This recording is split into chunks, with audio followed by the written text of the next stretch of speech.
Morning বন্ধুরা, তোমরা সবাই কেমন আছো? আশা করি তোমরা সবাই খুব খুব খুব ভালো আছো, আর আমিও খুব ভালো আছি, একদম বিন্দাস আছি। Welcome back to my channel Rajarani ব্লগে। তোমাদেরকে অনেক অনেক অনেক স্বাগত আর অনেক অনেক অনেক ভালোবাসা দিয়ে আজকের ব্লগটা শুরু করছি।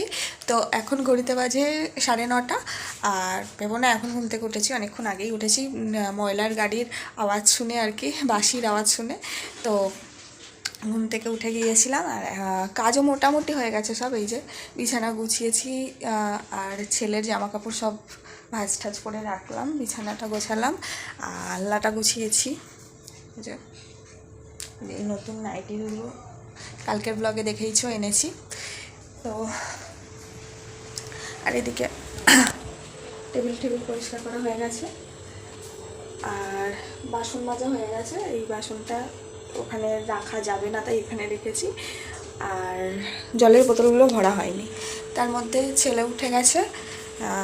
আর হচ্ছে গিয়ে রাজাও বাথরুমে গেছিলো, বাথরুম থেকে এসে ও বললো যে ওই ঝাড়টা দিয়ে দিচ্ছে, তা ও ঝাড় দিয়ে দিয়েছে।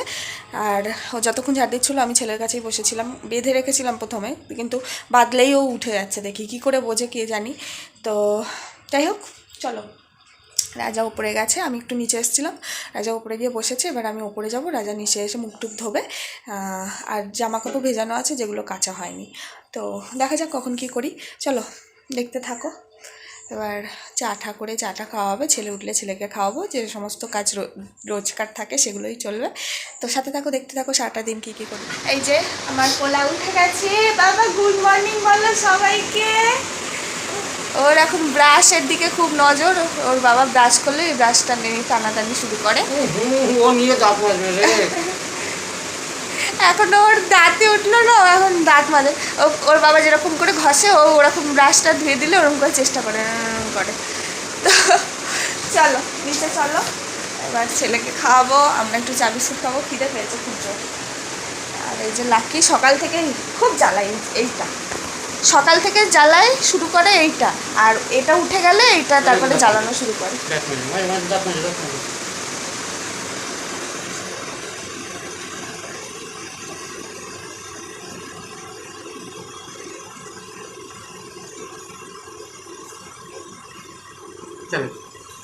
চলো চলো চলো চলো, নিচ্ছি।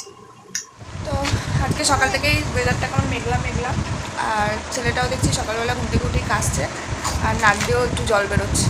তাই তো টেনশন হয়ে যায়, খারাপ মন টন খারাপ হয়ে গেল দেখে। তো যাই হোক, এই যে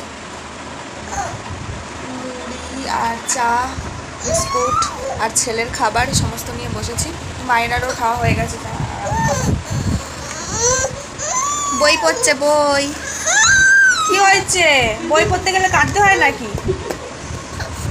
11টা বাজে, আর ছেলে ঘ্যান ঘ্যান করছে, গাটাও বেশ গরম গরমই লাগছে, বুঝতে পারছি না কি করবো। আর কাশছেও বেশ,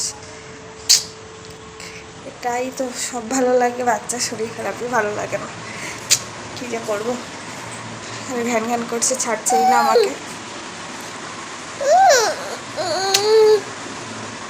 চলো দেখতে থাকো কি করি। ছেলেকে ঘুম পাড়িয়ে রান্না বসিয়ে দিয়েছিলাম, তো অর্ধেক রান্না হওয়ার পরে উঠে গেছিলো, আবার ওই পাশের ঘরে ওরা দাদা নিয়ে গেল, তারপরে বাকি রান্নাটাকেও করলাম। এখানে সিম্পল রান্না করেছি, ভালো লাগছে না মন্থন, তো ওই জন্য আলুর তরকারি। মায়ের এটা, মার পেটের সমস্যা হচ্ছে, এই জন্য সেদ্ধ খাচ্ছে, এই জন্য এই আলুর তরকারি। আর এদিকে আমাদের করেছি ডিমের ঝোল। ফোন এসেছিলো বলে এই যে ডিমের ঝোল, আর এদিকে ছেলেরকে একটু গরম জলে স্নান করাবো, তো ওই জন্য একটু গরম জল বসিয়েছি, মানে কাঁটাটা কোনো জলের ঠান্ডা ভাবটা একটু ছাড়িয়ে করাবো। আর এই যে আলুর তরকারি হয়ে গেছে, আর ওদিকে আছে ডাল সেদ্ধ।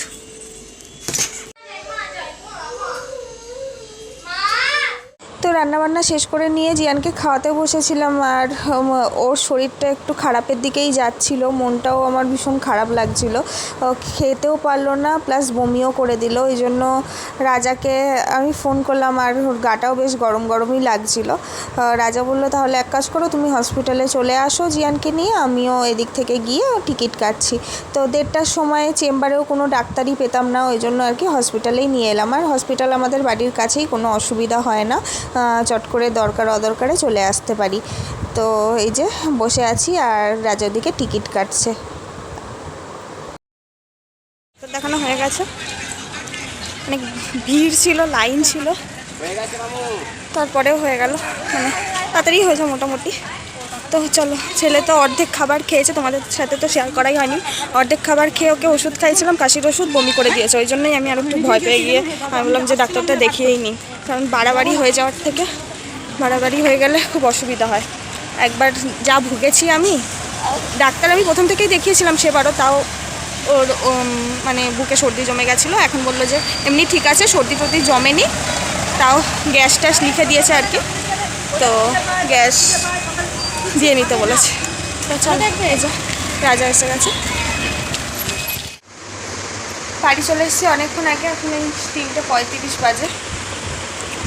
তো জিয়ানকে বাড়ি এসেই তাড়াতাড়ি করে খাওয়ালাম, খাইয়ে ওষুধগুলো খাওয়ালাম, মানে তো অর্ধেকেরও কম ভাত খেয়েছিলো, তাও আবার বমি করে দিয়েছিল, তাই জন্য বাড়ি এসে আবার ওকে ভাত খাওয়ালাম, খাইয়ে ওষুধগুলো খাওয়ালাম।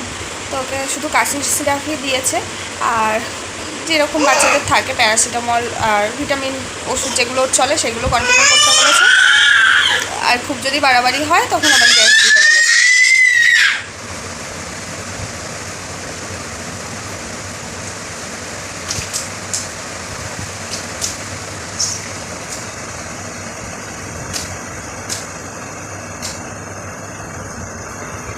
এখন খেলা করছে, তো জিয়ান অল্প অল্প দাঁড়াতেও শিখে গেছে। তো এই এখনও সর্দিটা বসেনি, এই কপাল, আগেও তো ওরকম প্রথমে বসেনি, সেই অবস্থায় ডাক্তার দেখিয়েছিলাম, তাও সর্দি বসে সেই কি যা তা অবস্থা হয়েছিল। তো একটুতেই আমার ভীষণ ভয় লাগে, এসে আমি ড্রেসটাও চেঞ্জ করতে পারিনি, আগে খাইয়ে দিই। আমিও এখনও খাইনি, খিদেও পেয়েছে। যাই হোক, ওকে ঘুম পাড়াই ঘ্যান ঘ্যান করছে, এমনি শরীর খারাপ, তার মধ্যে ঘুমও পেয়েছে। সেই 11:30টার দিকে ঘুম থেকে উঠেছে, আর এখনও জেগে আছে, 3:30 বাজে। তো চলো, ওকে ঘুম ঠুম খেয়েছে, ওষুধ খেয়েছে, খাওয়ানো আর ওষুধ খাওয়ানো তো একটা যুদ্ধ, ওটা কমপ্লিট হয়ে যায়। এবার ওকে ঘুম পাড়াই, তারপরে আমি শান্তিতে যখন খাই। তো চলো, দেখতে থাকো। তো ছেলেকে ঘুম ঠুম পাড়িয়ে চলে এলাম নিচে খেতে, এখন 4:30 বাজে।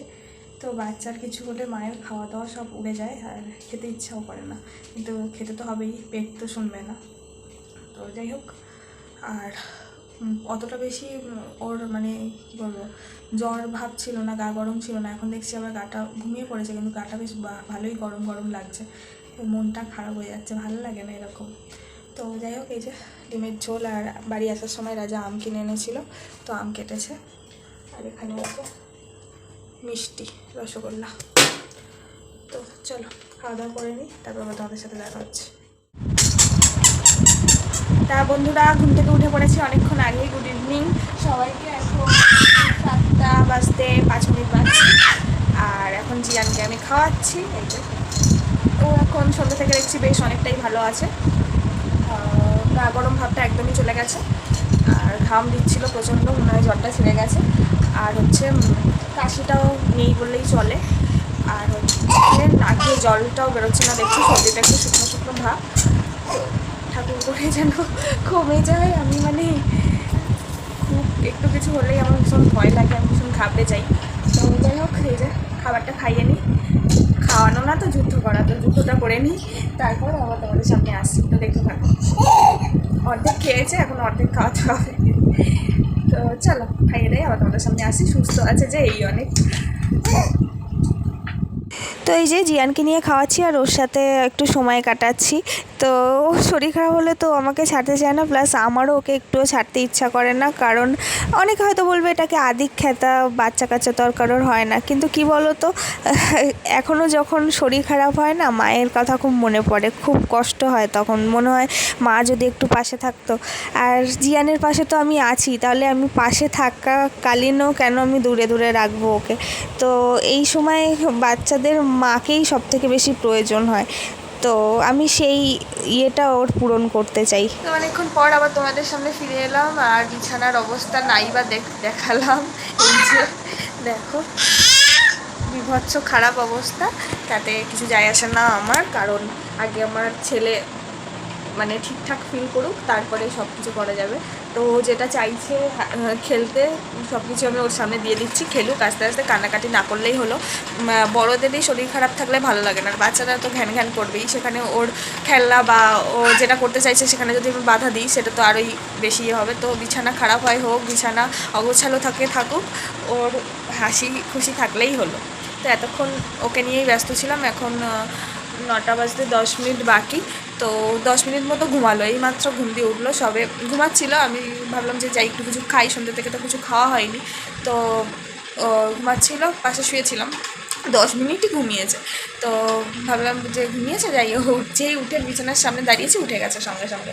তো যাই হোক, এই যে বসে খেলা করুক, আর আমি আর কি করব, দেখা যাক এবার কী কী করি। তো দেখতে থাকো। তো বন্ধুরা, জিয়ানকে ওর দিদি নিয়ে গেল পাশের ঘরে, আর সেই ফাঁকে একটু বিছানাটা গুছালাম, যা অবস্থা ছিল। আর বর দোকান থেকে এসছে, এনেছে মিষ্টি, কেউ খেতে দিয়েছে, মানে গিফট করেছে আর কি। এটা কত মিষ্টি, আর লাকি খাবে বলে বসে আছে, তোকেও দিলাম একটু। আর খাবি মিষ্টি? আর খাবি? চা মায়ের কাছে, চা মায়ের কাছে, চা। হ্যাঁ, ভালো করে চা, হ্যাঁ ভালো করে চা। মা দিচ্ছে না চা? ভালো করে চা, হাত দিয়ে চা। হ্যাঁ, গুড বয়। মায়ের কাছে, মায়ের কাছে চা, মায়ের কাছে, মায়ের কাছে, মায়ের কাছে। মা দিচ্ছে যা মায়ের কাছে, যা মায়ের কাছে, বাবার কাছে, আমার কাছে, মায়ের কাছে। চা ভালো করে চাও, মায়ের কাছে চা, হাত দিয়ে চাও, হাত দিয়ে চাও, হাত দিয়ে চাও, হাত দাও, হাত দিয়ে চাও, হাত দিয়ে চাও। হ্যাঁ, গুড গুড। হাত নামিয়ে দাও, হাত নামিয়ে দাও। হ্যাঁ, আরো খাবে? হ্যাংলা ধরো।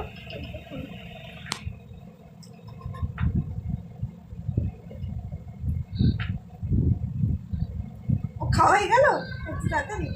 দিচ্ছ তো একটু একটু করে খুঁটে।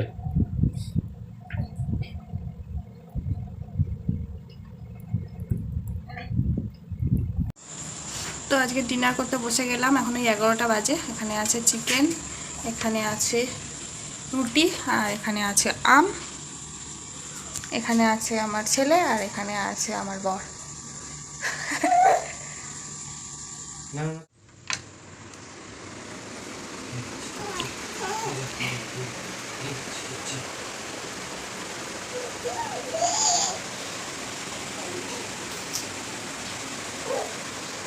তো খাওয়া দাওয়া করার পরে চলে এলাম, ছেলেকে ঘুম পাড়াচ্ছিল, বাট ও তো ঘুমানোর ছেলের নয়।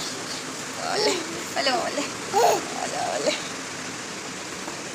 তো এখন ওই 11টা 15 বাজে। চলো তাহলে চলো, আজকের ব্লগটা এখানেই শেষ করছি। কেমন লাগলো জানিও, ভালো লেগে থাকলে লাইক কমেন্ট সাবস্ক্রাইব করতে ভুলো না, পাশে থাকা বেল বাটনটি টান করে বাজিয়ে দিও, যাতে আমার ভিডিওর সমস্ত নোটিফিকেশনগুলো সবার আগে তোমার কাছেই পৌঁছায়। Tata, bye bye, good night, দেখা হচ্ছে কালকের ব্লগে। ততক্ষণ পর্যন্ত তোমরা ভালো থেকো, সুস্থ থেকো।